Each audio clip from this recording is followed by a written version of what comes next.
दोस्तों आज के वीडियो में मैं बात करूंगा कि यदि आप पीएफ मेंबर हैं तो क्या पीएफ निकासी से पहले आपको कौन-कौन सी डॉक्यूमेंट यानी दस्तावेज की केवाईसी करने की ज़रूरत पड़ेगी। आज एक-एक करके मैं बताऊंगा कि टोटल कितने डॉक्यूमेंट की जो है आपको केवाईसी करने हैं और इसका क्या फ़ायदा है यदि केवाईसी आप करते हैं तो, और यदि आप नहीं करते हैं तो क्या आपका पीएफ क्लेम रिजेक्ट हो जाएगा, आपका पैसा नहीं निकलेगा। इस सब पे मैं एक-एक करके आपको बताऊंगा और पूरा का पूरा क्लियर एक्सप्लेनेशन दूंगा। तो दोस्तों मैं बात कर लेता हूँ सबसे पहले कि आपको कौन-कौन से डॉक्यूमेंट की केवाईसी करने की ज़रूरत पड़ेगी। तो देखिए सबसे पहला इसमें आता है केवाईसी में नंबर 1 आधार कार्ड, यानी आपके यूएन से आधार कार्ड जरूर लिंक होनी चाहिए। इसके बिना तो पीएफ विड्रॉल बिल्कुल इम्पॉसिबल है। तो आप जरूर चेक कर सकते हैं केवाईसी सेक्शन में जाकर के कि आपका आधार कार्ड आपके यूएन से लिंक है या नहीं है। इसमें एक चीज़ मैं बताना चाहूँगा कि अब जो है नया यूएन जब इशू हो रहा है तब उसमें आधार कार्ड ऑलरेडी लिंक हो रहा है, ठीक है। यानी एम्प्लॉयर आपकी कंपनी ही कर रही है, ठीक है। आपको अलग से उसमें जो है लिंक करने की ज़रूरत नहीं है। उसी यूएन में आधार कार्ड लिंक करने की ज़रूरत पड़ रही है जो यूएन 2016 यानी 17 के पहले के हैं, उसमें आधार कार्ड लिंक नहीं है, इसीलिए उसको लिंक करने की ज़रूरत पड़ रही है। तो यदि आपका उससे पहले का है तो आप अपना एक बार चेक कर लीजिएगा कि आपका जो है यूएन से आधार कार्ड आपका लिंक है या नहीं है। अगर उसके बाद का यूएन इश्यू हुआ है तो ज़रूर लिंक होगा। दूसरा सबसे महत्वपूर्ण डॉक्यूमेंट आता है वो है बैंक अकाउंट, ठीक है। आपके बैंक अकाउंट आपके पीएफ अकाउंट से जरूर लिंक होनी चाहिए, ठीक है। इसके बिना जो है आपका पीएफ विड्रॉल बिल्कुल इम्पॉसिबल है, क्योंकि बिना बैंक अकाउंट का तो आपका पीएफ का पैसा निकल ही नहीं सकता है।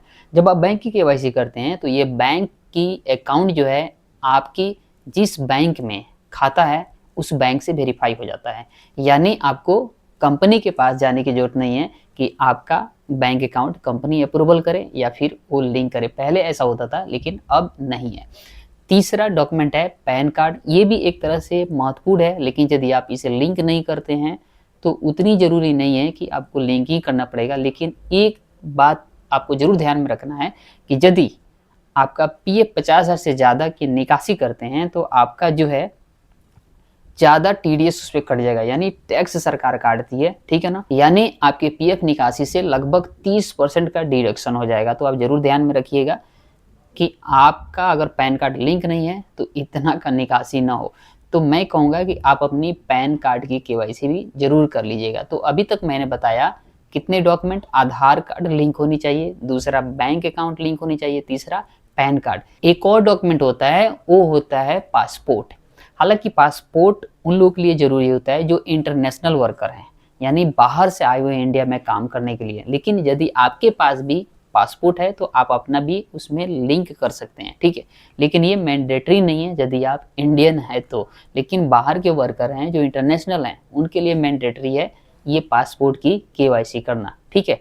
तो अभी तक मैंने डॉक्यूमेंट बता दिया total: Aadhaar card, PAN card, bank passbook, चौथा पासपोर्ट, यानी 4 डॉक्यूमेंट जिसमें से 3 बहुत ही मैंडेटरी हो जाता है, ठीक है। अब चलिए इसका क्या फ़ायदा है। तो फ़ायदा आपको जैसे मैंने बताया समझ में आ गया कि आधार कार्ड अगर लिंक रहता है तो डायरेक्ट जो है आपके अकाउंट में पैसा क्रेडिट होता है। और अकाउंट बैंक अकाउंट लिंक करना इसलिए ज़रूरी है कि आपके खाते में डायरेक्ट पैसा आएगा जब ईपीएफओ से पैसा ट्रांसफ़र आपके अकाउंट में होगा, यानी आप क्लेम रेज करेंगे, ठीक है ना, पैसे निकालने के लिए, ठीक है। तीसरा ये फ़ायदा है यदि आप पैन कार्ड लिंक करते हैं तो कि आपका जो है पूरा का पूरा पैसा आपके अकाउंट में भेजा जाएगा, ठीक है। आपका जो है टीडीएस नहीं कटेगा। हालांकि पैन कार्ड भी ऐड करने पे टीडीएस कटता है, लेकिन एक टैक्स स्लैब है, आपका इनकम एक स्लैब से ऊपर जाता है तो ज़रूर कटता है। लेकिन इसको बचाने के लिए लोग फॉर्म 15 GB भरते हैं। उस वीडियो का लिंक इस वीडियो के डिस्क्रिप्शन में है, आप देख सकते हैं। अब मैं बात करता हूं कि क्या यदि इन सारे डॉक्यूमेंट की केवाईसी आप नहीं करते हैं तो आपका क्लेम रिजेक्ट हो जाएगा। तो सबसे पहले मैं बताऊं कि यदि आप पूरा का पूरा पीएफ का पैसा ऑनलाइन निकालने जाते हैं तो बिना बैंक केवाईसी का आप प्रोसीड ही नहीं कर सकते हैं, ठीक है। और यदि आप बैंक अकाउंट उसमें है और आप प्रोसीड करने जाते हैं, आधार कार्ड लिंक नहीं है, तो फिर आपका क्लेम जरूर रिजेक्ट हो जाएगा, ठीक है ना। तो आधार कार्ड भी लिंक करना ज़रूरी है और बैंक की केवाईसी भी करना ज़रूरी है, अकाउंट भी ऐड करना ज़रूरी है। और पैन कार्ड की महत्वपूर्णता तो आप समझ ही गए कि यदि आप इससे लिंक नहीं करते हैं तो इस पे जो है ज़्यादा टीडीएस यानी टैक्स कट जाएगा, फिर आपके खाते में कम पैसा आएगा और आप ढूंढते रहेंगे। तो इसीलिए पैन कार्ड भी करना ज़रूरी है।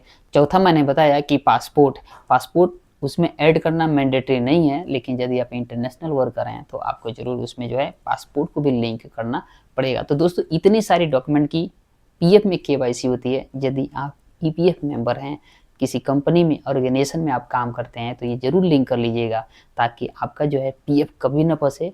जब भी आप अप्लाई करें एडवांस के लिए या पूरा पीएफ का पैसा निकालने के लिए, तो आपका पैसा डायरेक्ट आपके खाते में बिना किसी रिजेक्शन प्रॉब्लम का पहुंच जाए। कैसे ये सारे डॉक्यूमेंट को आपको लिंक करना है, इस सारी वीडियो का लिंक इस वीडियो के डिस्क्रिप्शन में आप जा करके देख करके पैन कार्ड, बैंक और आधार कार्ड लिंक कर सकते हैं। तो उम्मीद करते हैं दोस्तों ये वीडियो आप लोगों के लिए हेल्पफुल रहेगा। मिलते हैं अगले वीडियो में, तब तक के लिए नमस्कार, बाय बाय।